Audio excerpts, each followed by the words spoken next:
আসসালামু আলাইকুম রহমতুল্লাহ বারাকাতু। সম্মানিত দর্শকবৃন্দু, বর্তমান সময় আমরা অবস্থান করছি ভারত সাগরের মাঝখানে ভেসে ওঠা একটা দ্বীপে, যে দ্বীপটার নাম হচ্ছে বাংলাদেশ। এটা মনে করুন আপনি, আমি নেই ওখানে, তবে আপনি মনে করুন এরকম দ্বীপে আমরা একটা অবস্থান করছি, যেটা ভারত নিয়ন্ত্রণ করে, এবং যে দ্বীপটি ভারতের একটি অংশ বিশেষ। তো এই দ্বীপটার নাম হচ্ছে বাংলাদেশ। কেন বলছি বিষয়টি হচ্ছে এজন্যই বলছি যে ভারতকে অসন্তুষ্ট করে বাঙালি মুসলিমরা কিছু করতে পারে না।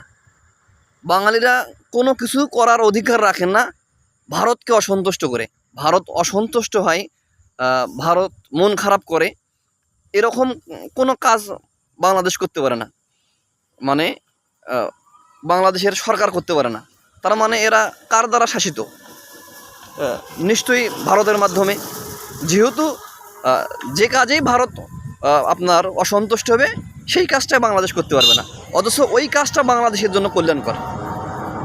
যেমন ডক্টর জাকির নায়েক বাংলাদেশে আসবে, তো দেখা যাচ্ছে যে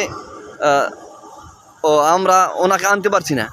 ভারত সরকার অনুমতি দিচ্ছে, আবার বাংলাদেশ অনুমতি দিচ্ছে, আবার দিতে পারছে না, আবার হঠাৎ করে বাদ দিচ্ছে, ইত্যাদি নানান তঞ্জবদ। তো এর কারণগুলো হচ্ছে যে ভারত নিষেধ করছে, তাই এই বিষয়গুলো এরকম।